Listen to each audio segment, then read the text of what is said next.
Matthew chapter 1. So I'm going to summarize the genealogy of Jesus that Matthew 1 is getting us to understand that Jesus is the true seed line of Abraham to David to Jesus. And it explains the virgin birth prophesied by Isaiah 7:14. So I'm doing this just because I don't want to butcher anyone's name, so I'm not going to try and pronounce everybody's name. I know that I'm surely doing it wrong, but really it's about the fulfillment of what has been prophesied, that the Jews would know all of this to be true. So Matthew was one of Jesus's 12 original disciples. He was a tax collector, meaning he would have been despised by many fellow Jews for working with the occupying Roman government. Matthew does not hide the fact that he belonged to the category of tax collectors and sinners when Jesus called him to follow him. See Matthew 9:9-13. Matthew became an apostle who received from Jesus the commission to go therefore and make disciples of all nations, baptizing them in the name of the Father and of the Son and of the Holy Spirit, teaching them to observe all that I have commanded you. Read Matthew 28:19-20. So the telling of the life of Jesus, the Gospel of Matthew, was one of the ways he fulfilled that command from Jesus. Matthew keeps his Jewish brothers and sisters in mind as he writes, demonstrating how Jesus is the fulfillment of many prophecies about the promised Messiah. All right, so Matthew begins by showing that Jesus is both a son of Abraham, a true Hebrew, and the legal and legitimate heir to the throne of Israel's great king, David. That mattered because all the faithful Jewish people would have been aware of God's promise to David that his descendants would sit on Israel's throne forever. 2 Samuel 7:12-13. Matthew's genealogy does not include every link in the chain of generations from Abraham to Jesus.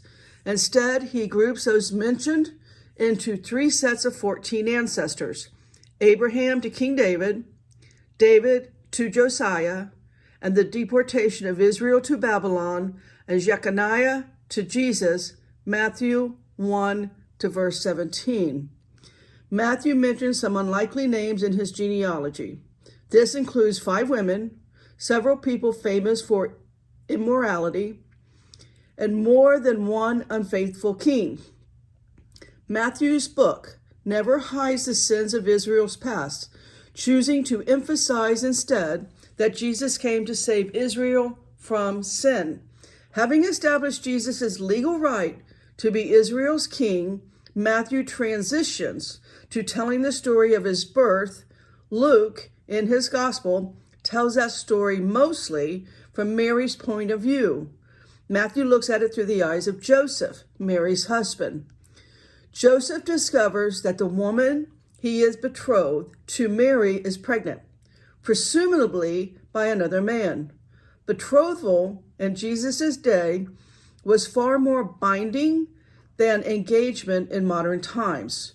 Joseph and Mary were considered legally married, even though they had not yet lived together or had sex. Since Mary was found to be pregnant, Joseph was legally free to divorce her, though he wanted to do so as quietly as possible to avoid needlessly shaming her. Matthew 1:18-19. God intervened in Joseph's plan. However, he sent an angel to visit Joseph in a dream. The angel told Joseph that Mary was still a virgin, and the child was from the God's Holy Spirit. God wanted Joseph to go through with the marriage, name the baby Jesus, which means Yahweh saves, because he would save his people from their sins. Matthew connects this moment to the fulfillment of a prophecy from Isaiah 7:14 that a virgin would give birth to a son who will be called Emmanuel, God with us. Matthew 1:20-23. So ending Matthew 1 in great display of faith, Joseph obeys God, takes Mary home as his wife right away. He did not consummate the marriage, however, until after Jesus was born, finishing up Matthew 1, 24 and 25. And that's why all God's people say in the Word. So, just a side note here, I'm going to be going through all of Matthew this week through the Jewish Library. As I've already done a few videos, I'll be going now in order, Matthew 1 to Matthew 28. Having said that, some have already been done. So when I'm done with Matthew, I'll be going to Ezekiel through the Jewish Library. That is what the Holy Spirit has asked for me to do. And I hear from some of you guys out there that you're enjoying going through the Jewish Library.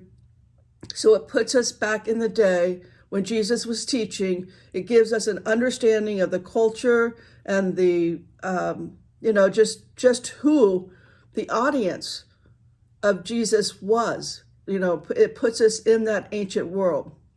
And so having said that, and I've been doing this for like 12 hours a day, completely, engulfed in the Holy Spirit as I'm spending hours in the Jewish Library and reading so much stuff that never makes it to the video because it's too long, it's too lengthy, it's too tedious.